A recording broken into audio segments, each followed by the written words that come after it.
Siz айтсаңыз энеке, бул оору менен канча убакыт болду сиз алышып атканыңызга? 2006'dan beri. Ушул ооруга чалдыккандан бери 2006-жылдан бери лечение алам. Урматтуу кыргыз калкы, мекендештер, сиздерден жардам сурайм. Индияга ооруну алмаштырганга акча каражаты керек болуп жатат.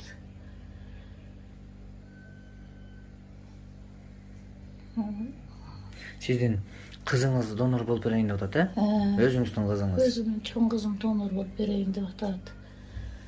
Ошол кайрымдуу фонду азамат көп жерге жардам бергенин угуп калып, ошол акеге кайрылдык. Азыркы күндө ошо жардам берип чуркап жүрөт.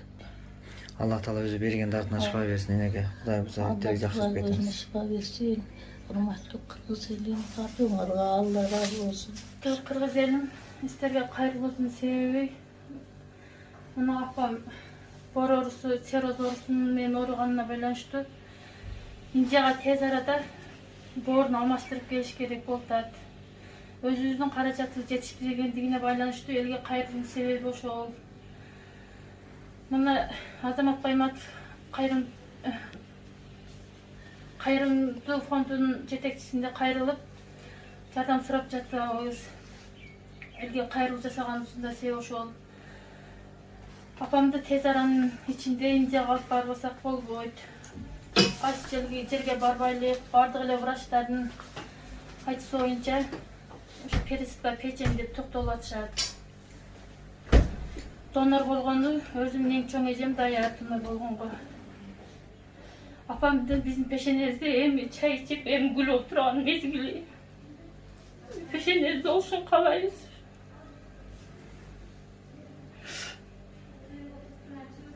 Аллахым өзү жардам берсин. Аллахым берген дартына шифа берсин Кудай буюрса. Урматтуу кыргыз элим, кайрымдуу элим, бир туугандарым, бир боорум, ушу апама жардам берип коюңуздар. Апама мен өзүм донор болуп атам.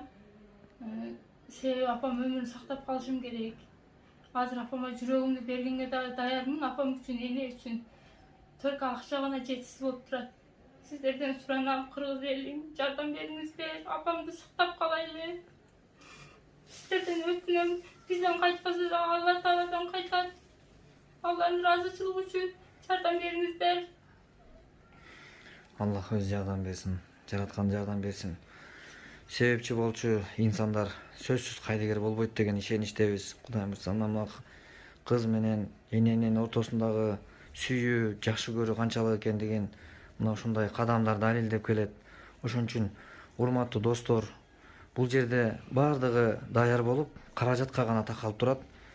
Ушул колдон келген колдоону көрсөтөйлү, Кудайым буюрса баары жакшы болот. Карындашым Ийлаба буюрса баары ушул бүгүнкү кайгынын көз жашы кубанычтын көз жашына айланып, ушундай бир жакшы бир сүйүнүч менен, ийгилик менен жыйынтылган болсун, Кудайым буюрса.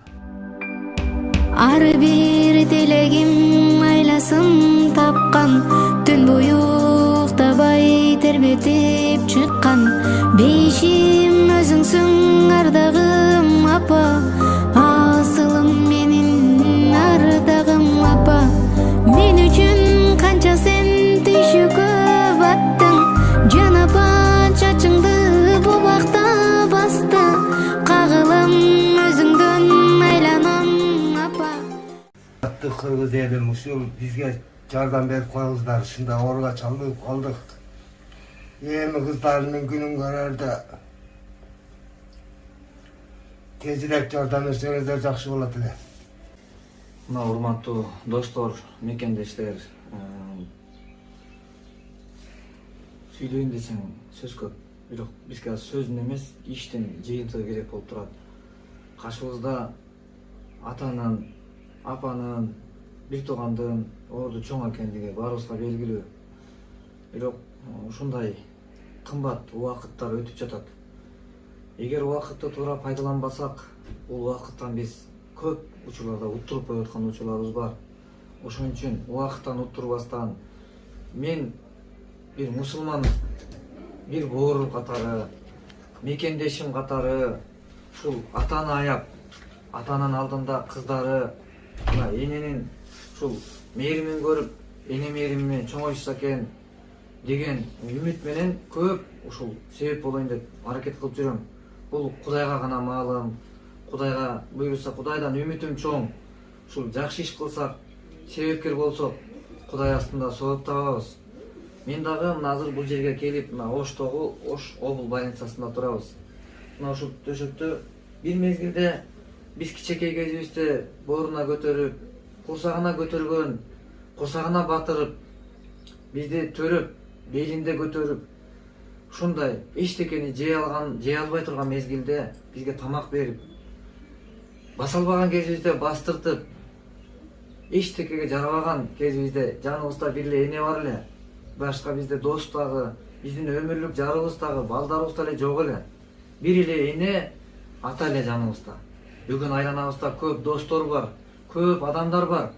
Бирок энелер мынтип алысырап жатат. Кече сизди көтөргөн, бизди көтөргөн энелер бүгүн өздөрү кыйналып төшөктө жатат. Кыргыздын ар бир энеси менин энем деген түшүнүк менен жашасак, мен ойлойм буюрса баары жакшы болот. Ошон үчүн достор, сизден көптөн көп өтүнүч. Мен атайын келдим ушул Ошко. Келгенимдин себеби ушул энелер оорубаса экен, балдардын кашында аман болсо экен, ар бир эне орду чоң атанын. Ошон үчүн достор, келгиле. Мен bir hadiste ayткым келет. Ушу пайгамбар алейхисаламдагы эгер мусулман өзүнө каалаган жакшылыкты өзгөгө каалабаса, ал толук мусулман боло албайт деген экен. Ошон үчүн мен каалайм энемдин кашымда болуштугун, атамдын кашымда болуштугун каалайм. Бирок анда келгиле биз дагы башкалардын да ата энеси кашында болушун каалайлы. Мен колуман келгени мына келип, элдин үнүн элге жеткизгенге аракет кылайын, ортодо көпүрө болуп берейин. Силер болсо көрүп эле жөн эле карап койбостон чөнтөктө bir gün bir жолу суу ичпей койсок, bir сок ичпей койсок, ошонун акчасын чогултсак, мына жүздөгөн адамдар чогулуп койсо, миллиондор чогулуп калат. Муну кайдыгер болбосок, бат эле маселе чечилет. Мен сизге дагы айткым келет, мына Кудай буйрса, Аллах Таала берген дартына шифа берсин, Кудай буйрса. Канчалаганына бүгүнкү күндө Кыргызстанда 100га жакын адамдын пересадка болуп, оордон жакшырышына себепкер боло алдым. Буга мен өтө кубанычтамын. Бирок экинчиден өкүнүчтүү болуп аткандыгыбыз, бул оору күн санап өсүп аткандыгы болуп жатат. Ошон үчүн колубуздан келишинче аракет кылайлы достор. Кудай буйрса, бизде ынтымак, биримдик менен биз көп маселени чечип келгенбиз. Мен толук ишенем. Аллах Таала өзү жардам берүүчү, биз аракет кылуучубуз. Биздин аракетибиз күч болсо, энени бат эле төшөктөн тургузуп катарыбызга кошуп алабыз. Ошон үчүн колдон келишинче мына ушул экрандагы реквизиттер ушул энеге таандык. Бизден чыгарылган видеолордо күмөн болбогула. Биз бүттүгүн иликтеп, тактап, аныктап, анан экранга тиркейбиз. Ошон үчүн колдон келген колдонуу жасайт деп ишенем. Буйруса баары жакшы болот достор. Эненин кызы донор болуп берип атат. Болгону 400 миң, 500 миңге жакын акча чогулган экен. Ошол азыр дагы аракет болуп атат. Дагы чамдасак, бул маселе чечилип калат. Аллах баарыңардан ыраазы болсун. Эч бир үйдө ата эне оорубасын. Буйруса амандыкты берсин, берген колуңуздарга береке берсин.